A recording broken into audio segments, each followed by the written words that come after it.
Good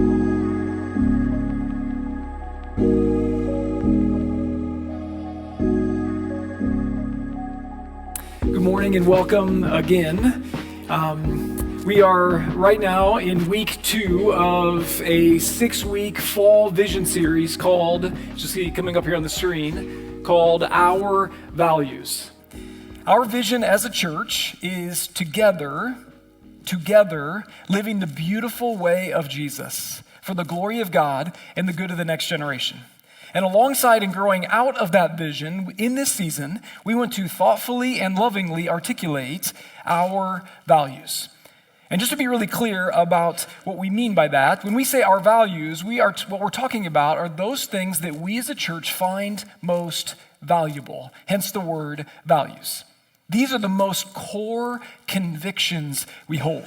The most important priorities we have. These are the things that most shape who we are right now today, and that most shape our decisions and our dreaming about where we are going into the future in the days to come. These are the things, again, I love this, these are the things that people taste and see whenever they encounter us as a church. Which means that in so many ways, these values are who we already are as Northeast Church. And at the very same time, these values are who we aspirationally feel called to become more and more and more. And once again, here they are up on the screen. King Jesus, authentic relationships, intentional formation, joyful participation, the next generation, and the city.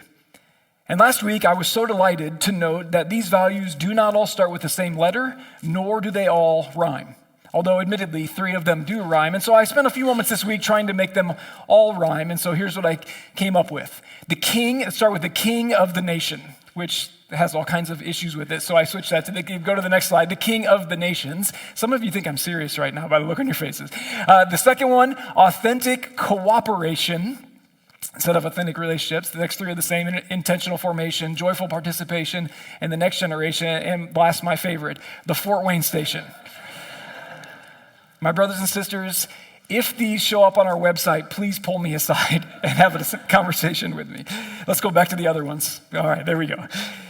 And the way that we are engaging these values over these 6 weeks is in 3 ways. First, with a Sunday morning message like this on each of these values. Second, with a clear, active response. We're offering up a clear next step for us to take for each of these values. And then third, with an invitation to all of us to press in further with other people in some kind of group context using a group guide that we've created. There is a hard copy of the group guide for this week in the back on that table in the back of this room today. Please grab one before you go. Even if you're not in an official group right now, grab one of those before you go. It might be helpful to press in further on this with those in your home or with some family or friends or whoever it might be. And then also, we'll send out a digital copy again in an email that goes out to everybody tomorrow.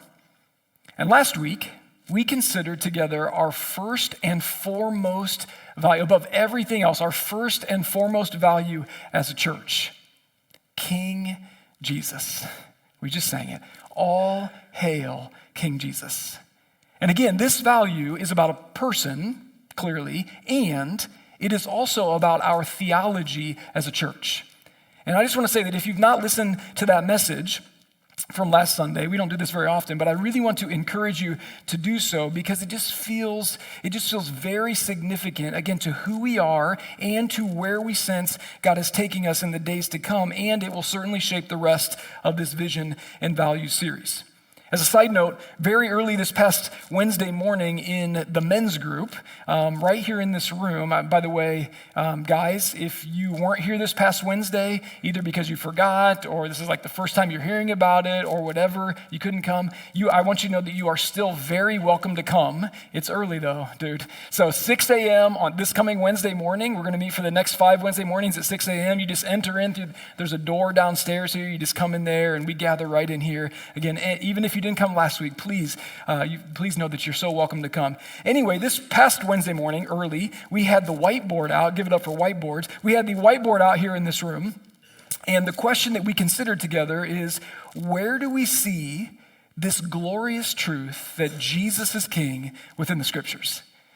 You see a picture of the whiteboard. I took a picture of it when we were done. And I just want to tell you that dudes just started like throwing out one thing after the other, after the other, after the other. It was a holy moment. And what we are learning is that the kingship of Jesus is all over the place in the text. It is absolutely central. And as it relates to our values, we believe that Jesus is the glorious and long-awaited King of the world. And when that is the gospel, when that is the good news, when that is the main foundational message that is received, talked about, and proclaimed as a church, and in response to that, when we bow down before him, like looking at Filipino Lippi's painting, that's from the message last week, what happens when we bow down is we see everything. We see the scriptures, we see theology, we see the church, we see literally everything in life in a totally new way. And what we see is a king with a kingdom people who live in a kingdom way as part of a kingdom story. And this now brings us to a second value, which is authentic relationships. In Northeast, this too is part of what, do you know this? This is part of what people taste and see when they encounter us as a church. This is who we already are today. And I want to just say very clearly, this is aspirationally who we want to become more and more and more authentic relationships. What we see in the scriptures is that the church is not an event that we attend. As we said so many times before, technically speaking, we do not ever go to church. And what we see in the scriptures is that the church is not primarily an organization that dispenses religious goods and services to us. Rather, what we see in the scriptures is that the church is the people. The kingdom people who are called and invited to live together in these kind of authentic relationships. Authentic, to use the rhyming word, cooperation, or other words like friendships or togetherness. A kingdom people who are called and invited to live together in authentic community with one another. And this value here is not hard to see or to grasp in the scriptures. We see from the very beginning that God's design for humans was for us to live in right, loving relationships with one another. But then rather quickly we see that the dark forces of evil and what human rebellion against God has done to disrupt and distort human relationships. From that moment of rebellion, from that moment of sin in Genesis 3, we see humans hiding from one another and blaming one another. And in the very next chapter, Genesis 4, even murdering one another and more. And we see how in the unfolding story of the scriptures, so much of God's kingdom instructions to his people are about how to live in right relationships with one another. And for this message this morning, our main centering text of scripture within the scriptures is found in Romans chapter 12, the great letter from Paul to the church in the city of Rome that we call Romans. In chapter 12, and specifically, we're going to look at this paragraph that goes from verse 9 down to verse 13.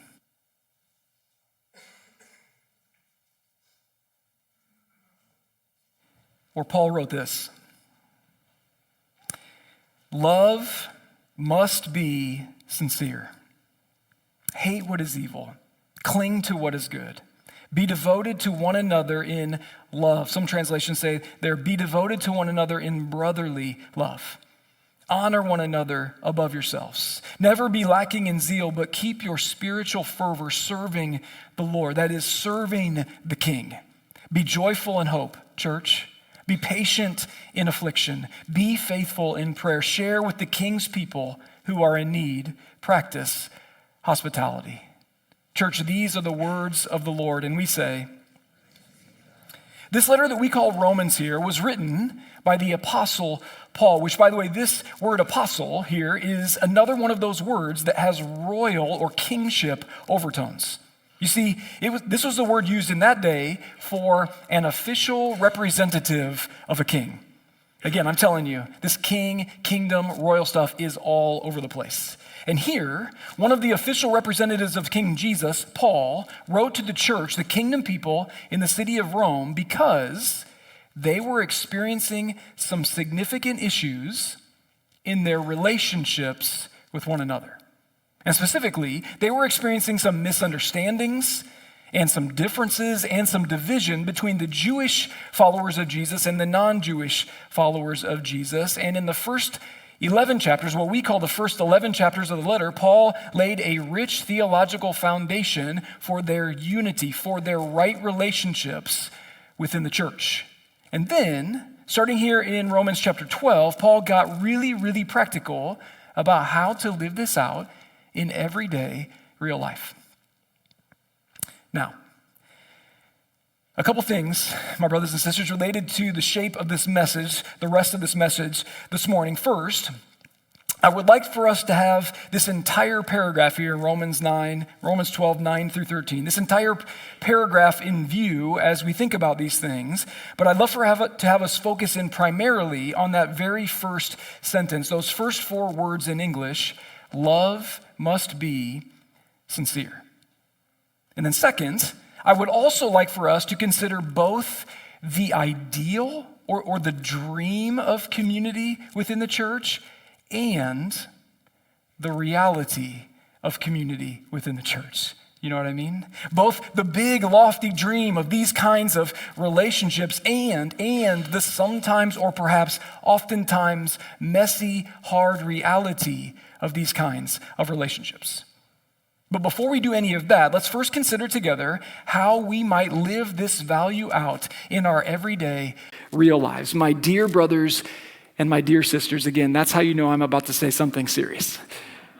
My dear brothers and my dear sisters, here it is. Authentic relationships. Living in authentic relationships means that we keep showing up with sacrificial and sincere love for one another. It means that we keep showing up to be together. We keep showing up to be in relationship with one another. We keep showing up in each other's lives with a sacrificial and sincere love for one another. Here in Romans 12, Paul paints a picture of the church, a beautiful picture of the church, and he emphasized that the primary characteristic of these kingdom people and our relationships with one another, the primary characteristic is to be love. And as you may know, the word here in Greek is agape. And agape is not like the love that is talked about or thought about in our cultural context. It's not like the love that is often sung about in songs or portrayed in the movies. No, agape love is sacrificial. And brothers and sisters, be reminded that it is shaped like the cross. The Apostle John, the official representative of King Jesus named John, wrote in 1 John 3, "This is how we know what agape love is." He said, this is how we know what it is. King Jesus laid down his life for us. Be reminded, church, love is laying down our lives for others. Like the cross, love is sacrificially laying down my time, laying down my money and my possessions, laying down my energy, laying down my preferences, my likes and my dislikes. Love is laying down my life for the good of the other person. This kind of love, Paul wrote in 1 Corinthians 13, is the most excellent way. As a kingdom people, we are called, Galatians 5:13, we are called to serve one another humbly in this kind of love.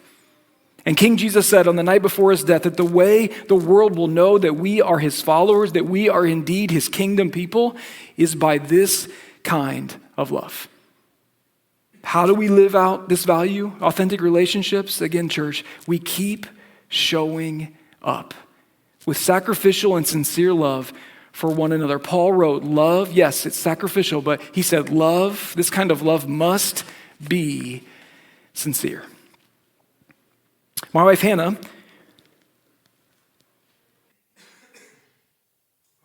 a fair amount, when she was in middle and high school, a fair amount of acting, but my acting experience in my life has been incredibly limited. In fact, the only time that I can remember ever officially having an acting role was when I was in middle school, and our mandatory middle school choir show had a Disney theme, and you guys, I was cast as Dopey, one of the 7 dwarfs from Snow White. Which, to be honest with you, is a bit hurtful because not only was I the shortest guy in the class, dwarf, but this role also involved no speaking and no singing. And so, my acting role as Dopey was to march on the stage to the song, hi ho, it's off to work we go, and then at just the right time to trip and fall on the stage. And that right there is my acting experience. And in the first century, the Greco-Roman people around the Jewish people, they had these stage plays. And they had actors in these plays who would come on the stage and wear masks. And let's just recognize this is really disturbing right now, okay? Jubilee, our 8-year-old, yesterday said, "Dad, why did you get that one?" And honestly, the other ones were either too expensive or too scary or Star Wars. And so here we are. The actors in the first century, the actors on the stage would hold up a mask to their face like this, and they would pretend, you know how it works, they would pretend to be that character. The word used for these actors was hypokritos, and over time, this word began to be used to describe anyone who would metaphorically wear a mask. Anyone, that is, anyone who would pretend to be something that they are not. Hypokritos, you can hear it. Hypokritos is where we get our word hypocrite. And it describes anyone who is being different on the outside than they really are on the inside. And when Paul wrote, love must be sincere, that is what he is getting at. It means, this word sincere literally means without hypocrisy. Paul wrote that love must be without acting or pretending or putting on a show on the outside that does not match up with what's happening on the inside. That in Jesus and through Jesus, we are a kingdom people who are called and invited to remove our masks. Earnestly, honestly pursuing authentic relationships with one another means that we keep showing up, yes, with sacrificial, picture it, with sacrificial love, laying down our lives for the brothers and for the sisters, but it does not end there. It must also be sincere. Not pretending to be something on the outside. Not hiding things on the inside, not living in fear of what people might think if they really saw me. Fear of what people might think if they knew this about me or that about me. We, church, we want to be we want people, hear this, we want people to taste and see. What we want them to taste and see when they encounter us as a church is a community of people who, because Jesus is our King, are learning together to remove any masks that we might be wearing and live in authentic relationships with one another. Let me say that sentence again. Northeast, when we think about this value, we want people to taste and see. What we want them to taste and see when they encounter us as a church is a community, not a community of people who have it all figured out, not a cleaned up community, but a community of people who, because Jesus is our King, are simply learning together to remove our masks and to live in authentic relationships with one another. And everybody agreed and said, when I was in my mid to late 20s, I surrendered my life to King Jesus. For the first time as an adult, as a young adult, I bowed, not just raising my hand, saying that I believe some things to be true. I bowed my life before King Jesus. And as he does, he began this transformative work in my heart and my life. And man, I was so hungry to know and follow him more. And by his grace and in his kindness, he pretty quickly connected me with some other brothers and sisters who also wanted to know. They were hungry to know and follow him more. And so we didn't know what to do. We just started meeting together. And we started just simply trying to do the main things that we see the church in the scriptures trying to do, like sharing meals together and engaging the scriptures together and praying and worshiping together and serving together and more. And in addition to that, I started growing my hair long. I would often walk around with no shoes, and I didn't have any alcohol at all. It was like I somehow accidentally took a Nazirite vow or something. And oh man, in my mid to late 20s, you guys, I spent so much time and energy dreaming about the church. And at that time, one of my very favorite, dreamiest quotes about the church was written by Dr. Gilbert Bilezikian, who was riffing, in his writing here, was riffing off those famous descriptions of the earliest church in the book of Acts. I'm paraphrasing, but Dr. Bilezikian said something like this. It's going to come up here on the screen. Imagine a community of believers who are so totally devoted to King Jesus, like what we talked about last week, just bowing before him, who are so totally devoted to King Jesus that their life together is charged with the Spirit's power. Come on, imagine it. In that community of Jesus followers, people love each other with a radical kind of love. They remove their masks and share their lives with one another. They laugh and cry and pray and sing and serve together in authentic relationships. If you go to the next slide. Those who have more share freely with those who have less until socioeconomic barriers melt away. People relate together in ways that bridge gender and racial chasms and celebrate cultural difference. This community of believers, this church offers unbelievers a vision of life that is so beautiful and so radical, it takes their breath away. It is so bold, so creative, so dynamic, they cannot resist it, and God adds to their numbers daily those who are being saved. Let's go, right? I mean, imagine, can you? Imagine a community of kingdom people like that. Oh man, that is, or something like that is the ideal. That is the dream of the church. All, hear this, all in response to God's great agape love for us. Let me say it again. All in response to God's great love for us. We love him with everything, total devotion, and we agape love one another. And as we do, over time, by the power of His Spirit, we begin to live like that Dr. Bilezikian quote, a vision. We live out a vision of life that is so beautiful and so radical that when people taste and see it, it takes their breath away. It's so bold, so creative, so dynamic, they cannot resist it. And again, God adds to their numbers daily those who are being saved.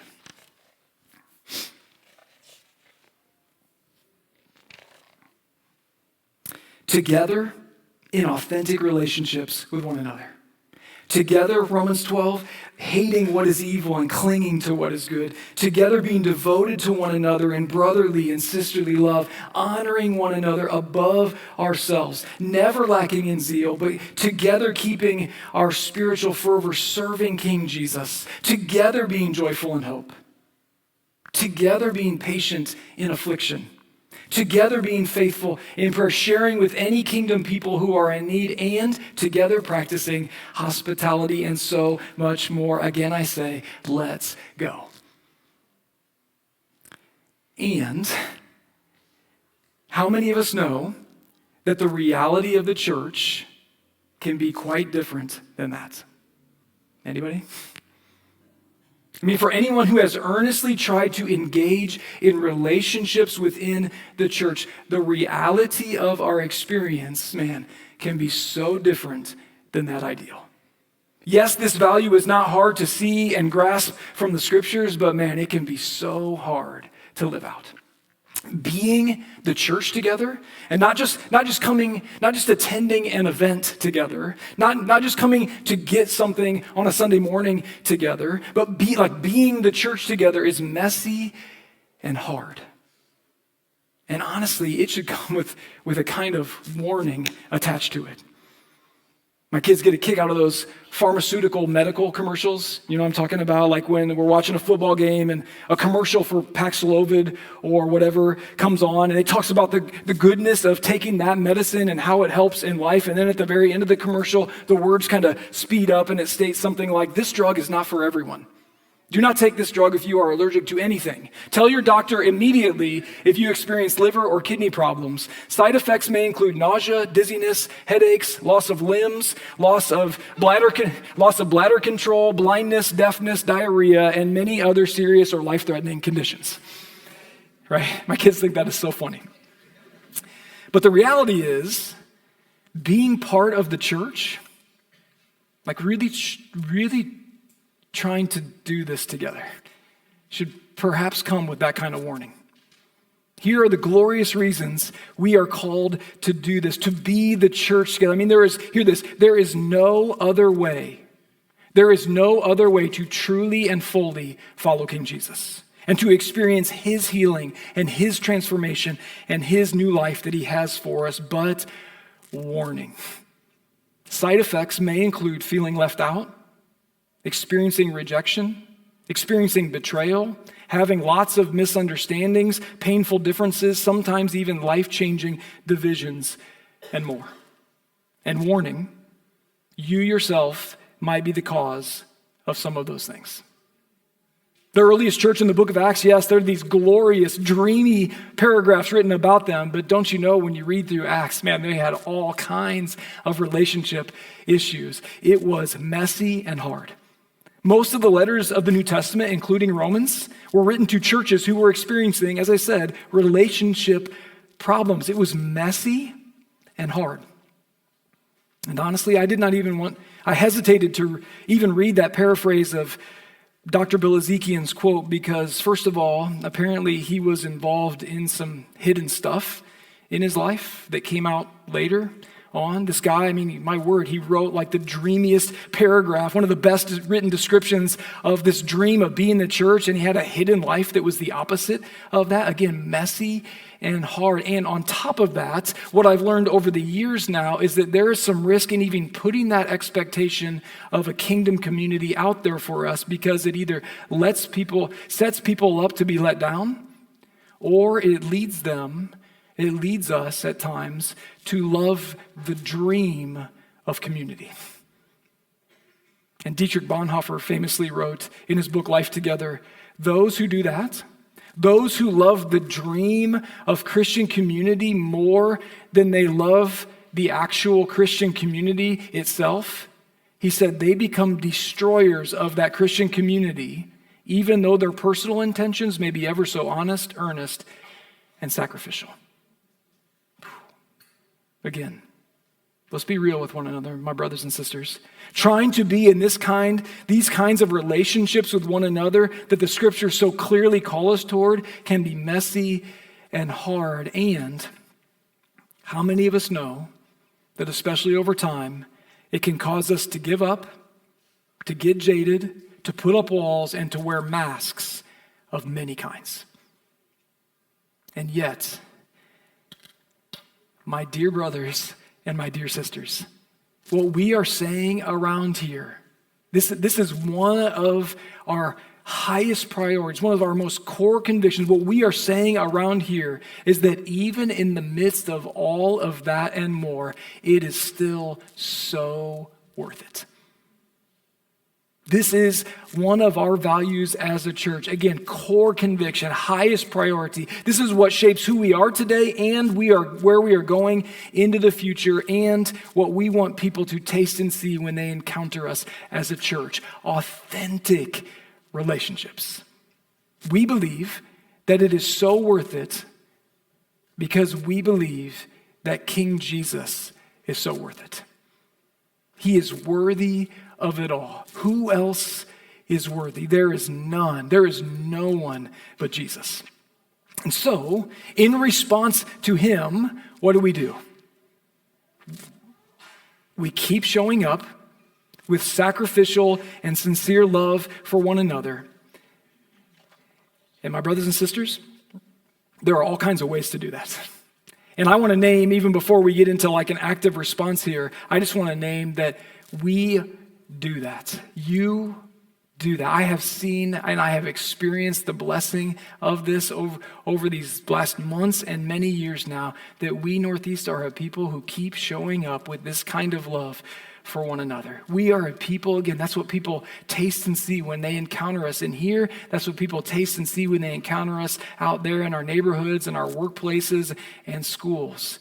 They're not quite sure what words to put with it, but part of it, yes, King Jesus, but also what they taste and see are these kinds of authentic relationships that we're talking about today. And so very practically, again, our active response to this value is to keep showing up with sacrificial and sincere love. And of course, there are all kinds of relationships and contexts to which this applies. But what I want to throw out today is two of those. Again, just trying to be very practical as an active next step that any of us can take. And so here it is. Here are two contexts: our gatherings and our groups.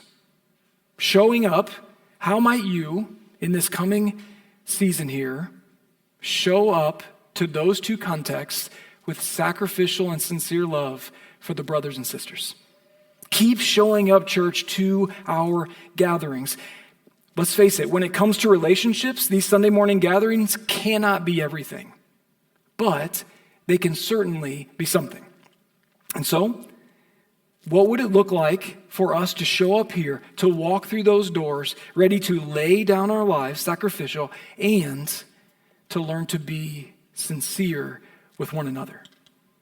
There's lots of ways to do that, and that's a heart posture. One of the things that I've done in past seasons that I want to throw out there is a really tangible way to do that, step in that direction, is to put a 3x5 note card in your pockets. I've got a stack of them up here if you want to even just grab one this morning as a reminder, just to put one in your pocket. And so when you meet somebody during greeting time, when you walk away, I do this often, just write down their names, and the names of their kids if they have kids. That way, you don't have to ask them 4 or 5 times what their name is during greeting. You know, you're like avoiding certain people during greeting time. You know what I'm talking about? Because you got their name last week and the week before. It's like, I'm not doing that again. If you write it down, it's an actual way to love them, and it's super easy to do.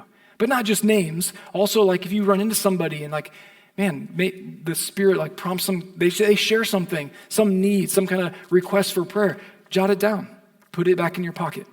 Or just the Spirit here, as the Spirit does when we're gathered together, speaks a name or prompts you to encourage somebody, jot it down on the card, or however you want to keep track of it, as a way to show up here. Not just, you know, you can come in here and just receive and sit and then leave, even leave before we say the blessing, just so that you can avoid all this. And if that's the season for you, that is really okay. We want you here. But what we all want to move toward is further, deeper and further in, to really show up here with sacrificial and sincere love for one another. And so showing up to gatherings is one way to do that. Another one is showing up to our groups. Again, you can join a group, men's group, women's group, community group. You can be part of a group and not really do this. You know what I'm saying? We can be in those spaces and have walls and masks of many kinds. And so how might we just take a step this week? How might God, the Spirit of God, be prompting you as an active response to this value this week to take one step towards showing up with this kind of love? Maybe for you it's the sacrificial part, but maybe for you, man, it's the sincere part. It's either giving or receiving some encouragement. It's either maybe even giving some exhortation if you have that kind of relationship with the other person, or receiving exhortation. Maybe it's offering some comfort. Maybe one way to do this, to take off the mask is to confess a sin. That could be in a whole group context, or you could pull a brother or a sister aside and just say, hey, I've got this going on. Maybe you've never done that before. Confess a sin. That's a way to show up with love. Maybe here's a big one. Making your needs known.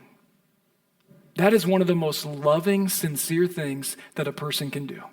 Just simply making your needs known, your physical, financial needs, but also your emotional, mental health, any kind of needs, making those known, and then allowing space for the brothers and sisters to love you back and to meet those needs. We're talking about laughing together, crying together, serving together, singing together, and when it is messy, hear this, when it is messy and hard, which it will be at some point, When it is messy and hard, it is, as Paul wrote in Ephesians, bearing with one another in agape love. At the end of that famous little paragraph in Life Together, Dietrich Bonhoeffer wrote, Church, do what is given to you and do it well, and you will have done enough. Live together in the forgiveness. This is how we do community together. Live together in the forgiveness of your sins. Forgive each other every day from the bottom of your hearts. And everybody agreed and said, amen.